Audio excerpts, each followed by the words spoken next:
अस्सलाम वालेकुम।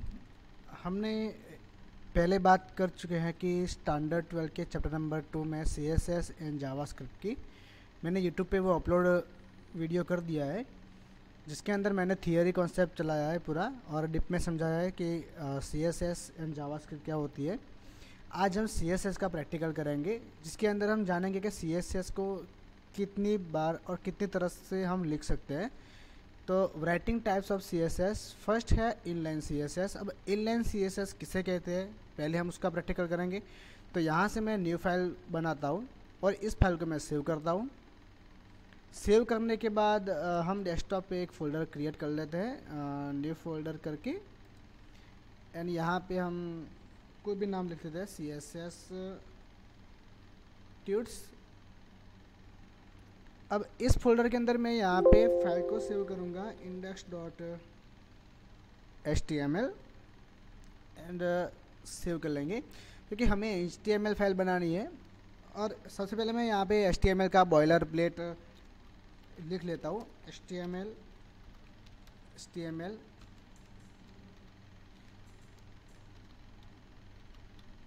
Head section and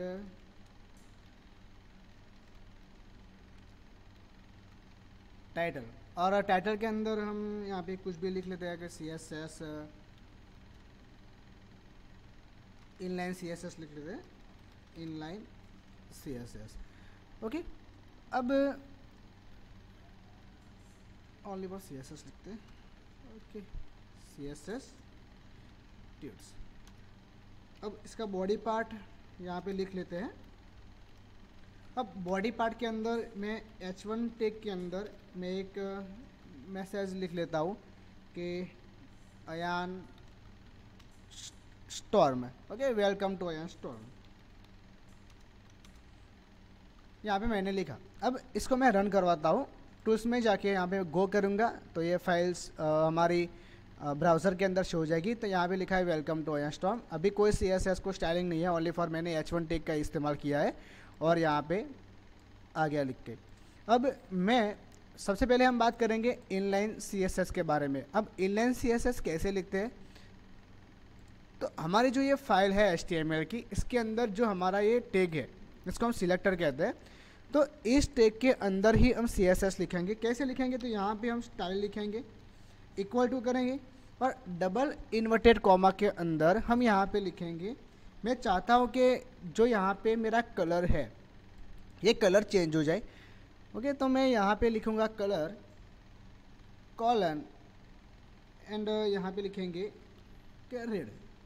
मैंने यहाँ पे लिखा कलर कॉलन ओके रेड। तो ये जो कलर है इसको हम कहते हैं प्रॉपर्टी, और जो रेड है वो वैल्यू है।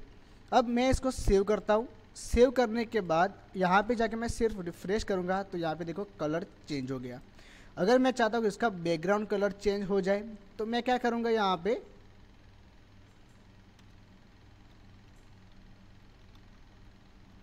बैकग्राउंड कलर यहाँ पे मैं लिख लूँगा येलो। अब इसको रिफ्रेश करूँगा तो देखो यहाँ पे उसका बैकग्राउंड कलर पूरा येलो हो गया। ओके, अगर हम चाहते कि इसका टेक्स्ट जो है वो सेंटर में आ जाए, इसका टेक्स्ट यहाँ पे सेंटर में आए, तो मुझे यहाँ पे एक और CSS लिखनी पड़ेगी, जिसको हम टेक्स्ट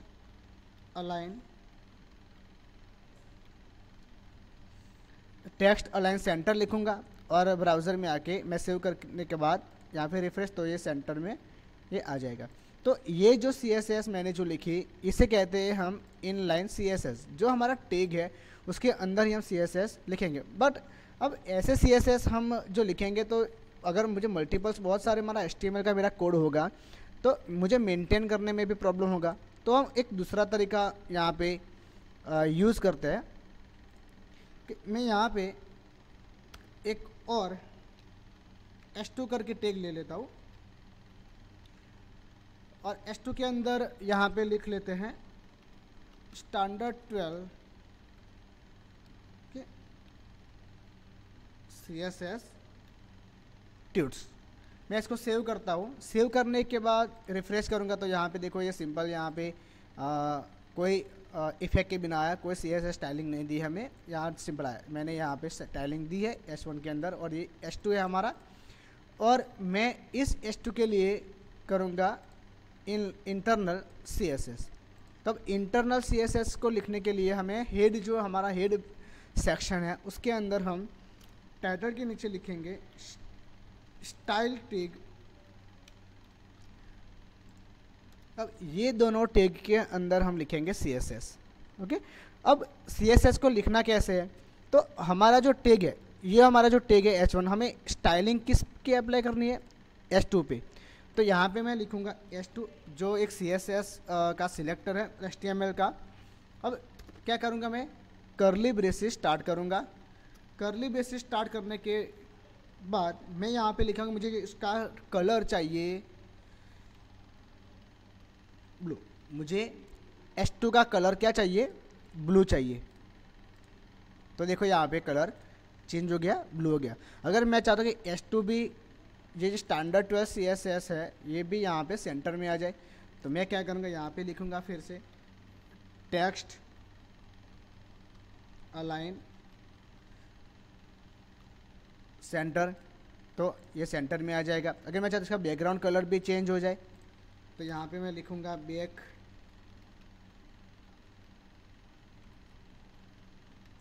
कलर। यहाँ पे चलो यहाँ पे रेड कर लेते हैं इसका बैकग्राउंड कलर, तो मैंने लिखा बैकग्राउंड और कलर, मैं इसको रिफ्रेश, तो यहाँ पे S2 का बैकग्राउंड कलर चेंज हो गया। अब ये थी इनलाइन CSS और ये थी इंटरनल CSS। अब बात करेंगे हम एक्सटर्नल CSS के बारे में। अब एक्सटर्नल CSS क्या होती है कि हमें एक अलग से फाइल बनानी होगी CSS की, और इस CSS फाइल को हम लिंक करेंगे हमारे HTML पेज के अंदर। तो यहाँ पे मैं एक न्यू फाइल बनाता हूँ, न्यू, और इसको मैं सेव कर लेता हूँ। अब जब हम सेव करेंगे तो यहाँ पे हमें .css का एक्सटेंशन रखना है, नाम आप कोई भी रख सकते हो। मैं यहाँ पे लिखता हूँ styles.css, मैंने लिखा styles.css, और मैं इसको सेव कर लूँगा। और इसके अंदर मैं थोड़ी CSS लिख लेता हूँ, और वो CSS में लिखूँगा H1 टैग के लिए। ओके, S3 टैग के लिए मैं लिखता हूँ S3। मैं चाहता हूँ कि जो मेरा S3 टैग होगा उसका कलर क्या हो जाए, उसका कलर हो जाए ओके इंडिगो हो जाए। एंड मैं चाहता कि उसका बैकग्राउंड कलर हो जाए कि लाइट ब्लू हो जाए, और उसका टेक्स्ट अलाइनमेंट हो जाए सेंटर। ओके, और मैं चाहता कि उसकी फॉन्ट की साइज़ भी चेंज हो जाए। मैं चाहता कि उसकी फॉन्ट साइज हो जाए 30 पिक्सल। ओके, और इसके ऊपर मैं एक CSS लिखता हूँ बॉडी के लिए, जो हमारा बॉडी होगा उसके लिए। मैं चाहता हूँ कि पूरा जो मेरा बॉडी है उसका बैकग्राउंड कलर हो जाए लाइट ग्रे हो जाए। ओके, अब ये जो मैंने CSS यहाँ पे लिखी है, अब मैं ब्राउज़र में जाके कुछ करूँगा तो यहाँ पे कुछ होगा नहीं, क्योंकि मैंने जो CSS लिखी है वो एक्सटर्नल अलग फाइल में लिखी है। अब मुझे इस फाइल में जो मैंने लिखा है वो मुझे वहाँ पे लिंक करना होगा। ओके, अब देखो यहाँ पे मैंने एक मिस्टेक कर दी है, तो ये जो एडिटर है स्काईटी उसने मुझे बता दिया कि रेड है। यहाँ पे मैंने बैकग्राउंड कलर का स्पेलिंग मिस्टेक किया है, Ctrl+S। अब मैं क्या करूँगा, इस CSS फाइल को अपने इस HTML पेज में लिंक करवाऊँगा। तो लिंक करने के लिए क्या करेंगे, यहाँ पे हम लिखेंगे लिंक REL लेकिन रिलेशनल। तो यहाँ पे मैं लिखूँगा स्टाइल शीट,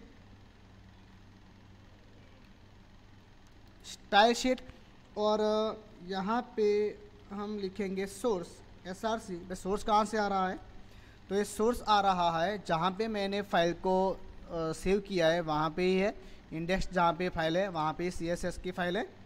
तो मैं उस फाइल का नेम लिख लेता हूँ styles.css। ओके, मैंने क्या किया, लिंक करवा ली। अब मैं इसको सेव करता हूँ। सेव करने के बाद यहाँ पे मैं लिख लेता हूँ H3। H3 के अंदर हम लिख लेते हैं यहाँ पे कोई भी एग्जाम्पल तरीके लिख लेते हैं। चलो हेलो वर्ल्ड, एंड यहाँ पे मैं रिफ़्रेश करूँगा तो यहाँ पे कोई CSS हमारी अप्लाई नहीं हुई, लगता है हमने कुछ मिस्टेक की है। यहाँ पे लिंक REL स्टाइल शीट, यहाँ पे कॉमा, यहाँ पे HREF एंड सिर्फ ओके। मैंने सिंपल मिस्टेक कर ली थी कि यहाँ पे मुझे सोर्स नहीं HREF लिखना था, मुझे लिंक करवाना है। मैंने क्या किया, styles.css को लिंक करवाया अपने इस HTML के अंदर और मैंने उसको अप्लाई किया हमारे पेज में। तो इसको देखो, इसका बैकग्राउंड कलर ग्रे हो गया और इसका इंडिगो और उसके पीछे का कलर लाइट ब्लू हो गया। अगर मुझे कोई CSS नई ऐड भी करनी होगी तो मैं सिंपली इस फाइल में सिर्फ ऐड करूँगा और चेंजेस होते रहेंगे। यहाँ पे फॉन्ट साइज़ 30 पिक्सल की जगह 50 पिक्सल, देखो ये साइज़ यहाँ पे बड़ी होगी। अब मैं चाहता हूँ कि इसका फॉन्ट फैमिली चेंज हो जाए, मतलब कि उसका जो फॉन्ट है वो चेंज हो जाए। मैं चाहता हूँ कि उसका हो जाए हेलवेटिका हो जाए। तो यहाँ पे जाके मैं रिफ़्रेश करूँगा तो उसका फॉन्ट स्टाइल चेंज हो जाएगा, हेलवेटिका हो जाएगा। ओके, तो आप इस तरीके से 3 टाइप्स में inline CSS, internal and external. अब देखो इन तीनों में से बेटर क्या है कि बेटर हम एक्सटर्नल लिखे तो बेटर है, इसलिए कि अब देखो जब मैंने यहाँ पे इंटरनल CSS यहाँ पे लिखी तो ये CSS तो सिंपली एक टैग के लिए। अगर मेरे HTML पेज में बहुत सारे टैग होंगे, बहुत सारे divs लूँगा मैं, क्लासेस, IDs, वो सब अगर बना के मैं कुछ मतलब, तो क्या हो जाएगा कि मेरी जो यहाँ पे कोड है वो बहुत सारा हो जाएगा और उसको मेंटेन करने में भी मुझे प्रॉब्लम्स होगा। अगर यहाँ पे मैं सिर्फ मैं यहाँ पे एक अलग से फाइल बनाऊँ CSS की और सारा CSS का कोड सेपरेट कर लूँ अलग फाइल में, तो क्या होगा कि मेरी जो HTML, अब देखो यहाँ पे H2 का है ना, इसको मैं कट करके यहाँ पे पेस्ट कर लूँगा। अब इसको मुझे इसकी ज़रूरत अब मुझे नहीं है। अब यहाँ पे जाके रिफ़्रेश करूँगा, कोई प्रॉब्लम्स यहाँ पे हुआ कि क्या हुआ देख लेते हैं। H2 का जो कलर है H2 S3 no problems, body background colour इसका H2 यहाँ पे है and H2 inline CSS, outline CSS। Okay, control S करके मैंने CSS जो फाइल है ना, मैंने इसको सेव नहीं किया था कॉपी करके, तो इसको सेव करना पड़ेगा। अब जो H1 है इसके अंदर मैंने इतना सारा कोड लिखा है। अब मैं चाहता हूँ कि इतना सारा कोड यहाँ पे मैं ना लिखूँ, इसको मैं कंट्रोल X करके यहाँ पे ही लिख लूँगा कि भाई मेरा H1 टैग के लिए मैं यहाँ पे CSS ये मैंने लिखी है, तो इसको अच्छा सा कोड कर लेते हैं ये जो CSS। अब मैं क्या करूँगा, यहाँ से ये जो लिखा मैं इसको हटा लूँगा, सेव करूँगा इसको और यहाँ पे जाके मैं रिफ़्रेश करूँगा, कोई चेंजेस नहीं होगा। अब जितना भी मैं चाहूँ कोड इस फाइल में लिखूँ CSS का और HTML का कोड, ये जो हमारा कोड है इतना ही रहेगा। अब इसमें बेनिफिट क्या है कि आप कोड को मेंटेन कर सकते हैं अच्छे से और आप अच्छे से देख भी सकते हैं कि कोई प्रॉब्लम सीधा हम CSS, अगर स्टाइलिंग में प्रॉब्लम होती है तो हम सीधा CSS फाइल में ही देखेंगे, अगर कोई HTML का कुछ प्रॉब्लम है तो डायरेक्ट इस फाइल में ही देखेंगे। सिर्फ हमें इतनी ही लाइन कोड ऐड करनी पड़ी और हमारा काम हो गया। तो ये था कि आप CSS 3 टाइप्स पे लिख सकते हैं, internal CSS, inline CSS and external CSS। अब बात करते हैं कि हम क्लासेस का भी यूज़ कर सकते हैं और ID का भी यूज़ कर सकते हैं आप HTML के अंदर। और अगर मैं यहाँ पे लिखूँ कि पैराग्राफ लिखूँ और मैं एक काम करता हूँ, डमी टेक्स्ट को ले आता हूँ और इंटरनेट से और एमिप्सम के मैं यहाँ से थोड़े डमी टेक्स्ट को हमारे यहाँ पे लिख लेता हूँ। ओके, मैंने यहाँ पे एक पैराग्राफ लिख लिया है। अब मैं इस फाइल को सेव करके यहाँ पे रिफ़्रेश करते हुए पैराग्राफ आ गया।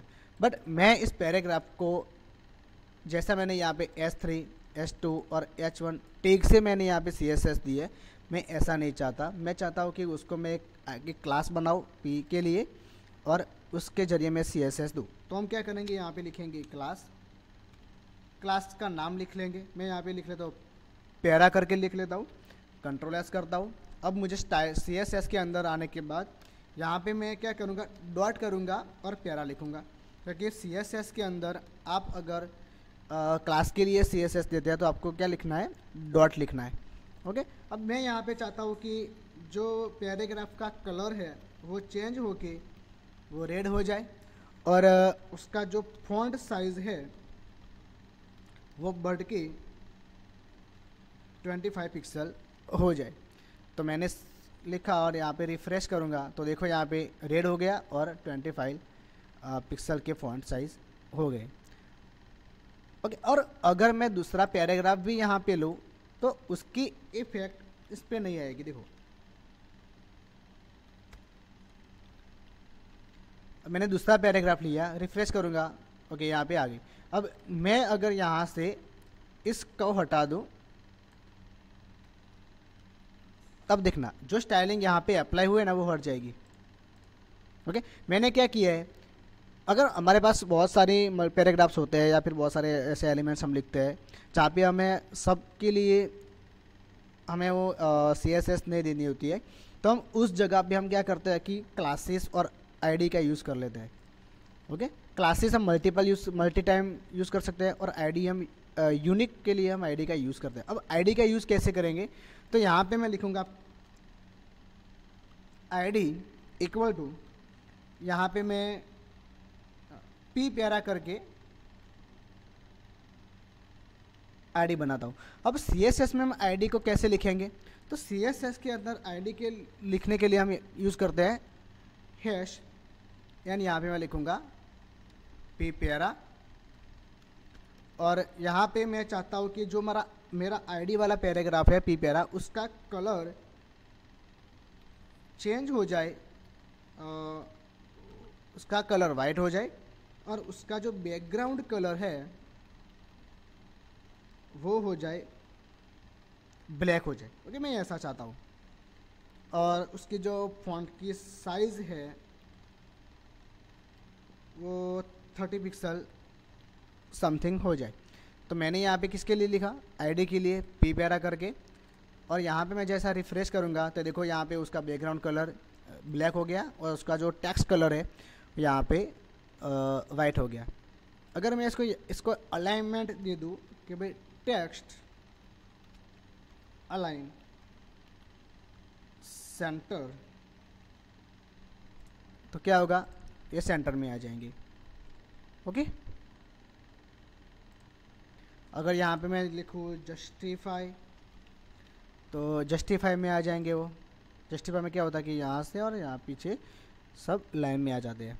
ओके, तो ये थी हमारी CSS। मैंने आपको बताया कि इनलाइन CSS क्या होती है, इंटरनल CSS क्या होता है, एक्सटर्नल क्या होता है, और आप क्लासेस का कैसे यूज़ कर सकते हैं और आईडी का कैसे यूज़ कर सकते हैं अपने CSS के अंदर।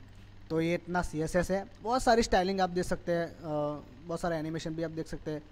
और सिंपली हमने क्या किया, यहाँ पे हमारा कोड तो वैसा ही वैसा है, सिर्फ हमने एक्सटर्नल CSS को यहाँ पे लिंक करवा लिया। अब जो भी चेंजेस हम यहाँ पे करते हैं वो चेंजेस हमारे यहाँ पे वेब पेज में दिखाई देते हैं। ओके, तो अगर आपको कोई प्रॉब्लम्स है, समझ में नहीं आया, तो आप मुझे कमेंट कर लेना अपने यूट्यूब चैनल में। ओके, तो थैंक यू वेरी मच, अल्लाह हाफिज़।